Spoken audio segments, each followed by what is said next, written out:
Chicken കൊതിയന്മാർക്ക് ഏറ്റവും ഇഷ്ടം chicken പൊരിച്ചതായിരിക്കും എൻ്റെ ഒരു അറിവ്. അപ്പോൾ അങ്ങനെയുള്ളവർക്ക് വേണ്ടിയിട്ടുള്ള ഒരു ചിക്കൻ 65ൻ്റെ റെസിപ്പിയാണ് ഇത്.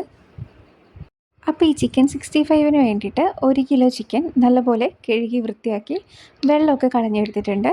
ഇനി ഇതിലേക്ക് ആവശ്യമായിട്ടുള്ള പൊടികളൊക്കെ ഇട്ട് കൊടുക്കാം. 1 ടേബിൾ സ്പൂൺ മുളക് പൊടി ഇട്ട് കൊടുക്കുന്നുണ്ട്. കാശ്മീരി ചില്ലിയാണ് ഇട്ട് കൊടുക്കുന്നത്, അപ്പോൾ നല്ല കളറും കിട്ടും. പിന്നെ ഒരു 1/4 ടീസ്പൂൺ മഞ്ഞൾപ്പൊടി, 1/2 ടീസ്പൂൺ മല്ലിപ്പൊടി, 1/2 ടീസ്പൂൺ തന്നെ ഗരം മസാല, ഒരു 3/4 ടീസ്പൂണൊക്കെ കുരുമുളക് പൊടി, പിന്നെ ഒരു 1/2 ടീസ്പൂൺ പെരുംജീരകം പൊടിച്ചതും കൂടെ ഇട്ട് കൊടുക്കുന്നുണ്ട്. ഇനി നമുക്കിതിലേക്ക് ഒരു മീഡിയം സൈസ് ഇഞ്ചി ചതച്ചതും ഒരു 5-6 അല്ലി വെളുത്തുള്ളി ചതച്ചതും കൂടെ ഇട്ട് കൊടുക്കാം. ഇനി കുറച്ച് കറിവേപ്പില ചെറുതായിട്ട് അരിഞ്ഞിട്ട് ഇതിലേക്ക് ചേർത്ത് കൊടുക്കുന്നുണ്ട്. ഒരു മുട്ട കൂടെ പൊട്ടിച്ച് ഇതിലേക്ക് ഒഴിച്ചു കൊടുക്കുന്നുണ്ട്. നിങ്ങൾക്ക് മുട്ടയുടെ മഞ്ഞ വേണ്ട, വെള്ളം മാത്രം മതിയെങ്കിൽ വെള്ളം മാത്രം എടുത്താൽ മതി. പിന്നെ ഒരു അരമുറി ചെറുനാരങ്ങ നീരും കൂടെ ഇതിലേക്ക് ചേർത്ത് കൊടുക്കുന്നുണ്ട്.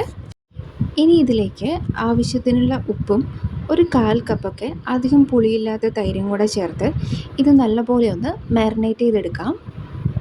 ഈ ചിക്കൻ മാരിനേറ്റ് ചെയ്ത് എത്രത്തോളം റെസ്റ്റ് ചെയ്യാൻ വെക്കുന്നോ അത്രത്തോളം ഈ ചിക്കൻ 65ന് ടേസ്റ്റ് കൂടും. ചുരുങ്ങിയത് ഒരു അരമണിക്കൂറോ അല്ലെങ്കിൽ 1 മണിക്കൂറോ ഒക്കെ ചിക്കൻ റെസ്റ്റ് ചെയ്യാൻ വെക്കാൻ പ്രത്യേകം ശ്രദ്ധിക്കണേ.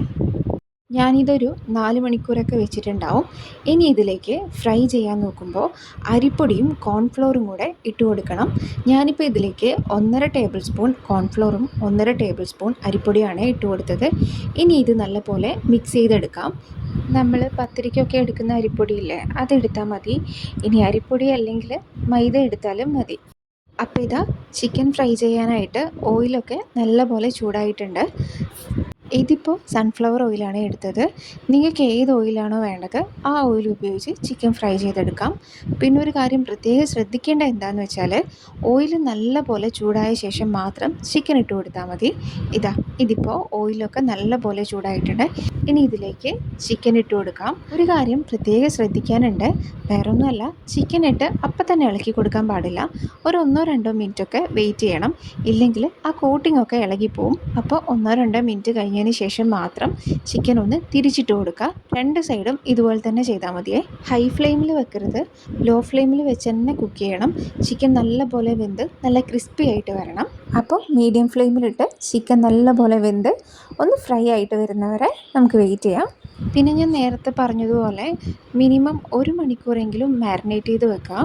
ഓവർനൈറ്റൊക്കെ മാരിനേറ്റ് ചെയ്ത് വെക്കുകയാണെങ്കിൽ അത്രയും നല്ലതാണ്. പിന്നെ നമുക്ക് ഒട്ടും സമയമില്ലെങ്കിൽ നമ്മൾ പൊടികളൊക്കെ ഇട്ട് മിക്സ് ചെയ്യുന്നതിൻ്റെ കൂട്ടത്തിൽ തന്നെ അരിപ്പൊടിയും കോൺഫ്ലോറും ഇട്ട് കൊടുത്തിട്ട് അപ്പം തന്നെ ഫ്രൈ ചെയ്തെടുക്കാം. അപ്പം തന്നെ പൊരിച്ചെടുക്കുമ്പോഴും നല്ല ടേസ്റ്റൊക്കെ ഉണ്ടാവും. പക്ഷെ നമ്മൾ റെസ്റ്റോറൻറ്റിൽ നിന്നൊക്കെ കഴിക്കുമ്പോൾ കിട്ടുന്ന ആ ഒരു ടേസ്റ്റില്ലേ, അത് കിട്ടണമെങ്കിൽ ഒരുപാട് നേരം റെസ്റ്റ് ചെയ്യാൻ വെച്ചതിന് ശേഷം തന്നെ ഫ്രൈ ചെയ്യണം. അത് ഈ ചിക്കൻ 65 എന്നല്ല, എങ്ങനെ ചിക്കൻ പൊരിക്കുകയാണെങ്കിലും ഒരുപാട് നേരം റെസ്റ്റ് ചെയ്യാൻ വെച്ചതിന് ശേഷം ഒന്ന് ഫ്രൈ ചെയ്ത് നോക്കിയാൽ ടേസ്റ്റിൽ നല്ല വ്യത്യാസം ഉണ്ടാവും. അപ്പോൾ ഇത് ചിക്കനൊക്കെ കുക്കായി നല്ലപോലെ മുരിഞ്ഞ് വന്നിട്ടുണ്ട്. അധികം നേരം വെച്ച് കുക്ക് ചെയ്താൽ ചിക്കൻ ഹാർഡായിപ്പോവും. അപ്പം നമ്മൾ കോരി മാറ്റുന്നതിൻ്റെ തൊട്ട് മുന്നേ ആയിട്ട് ഇതിലേക്ക് കുറച്ച് കറിവേപ്പിലയും 1-2 പച്ചമുളക് നടുവ് കൂടെ കീറിയതും കൂടെ ഇട്ട് കൊടുത്ത് ഒന്ന് ഇളക്കി കൊടുത്ത ശേഷം കോരി മാറ്റാം. നിങ്ങൾക്ക് വേണമെങ്കിൽ ഈ പച്ചമുളകിൻ്റെയും കറിവേപ്പിലേൻ്റെയും കൂടെ 1-2 വെളുത്തുള്ളി ചതച്ചതും കൂടെ ഇട്ട് കൊടുക്കാം. അപ്പോൾ ഇത് നമ്മുടെ ചിക്കൻ 65 ഇവിടെ റെഡി ആയിട്ടുണ്ട്. നമുക്ക് റെസ്റ്റോറൻറ്റിൽ നിന്നൊക്കെ കഴിക്കാൻ കിട്ടുന്ന പോലത്തെ ക്രിസ്പി ആൻഡ് ടേസ്റ്റി ആയിട്ടുള്ള ചിക്കൻ 65 ആണിത്. അപ്പോൾ എല്ലാവരും ഒന്ന് ട്രൈ ചെയ്ത് നോക്കിക്കോ, എന്തായാലും ഇഷ്ടപ്പെടും.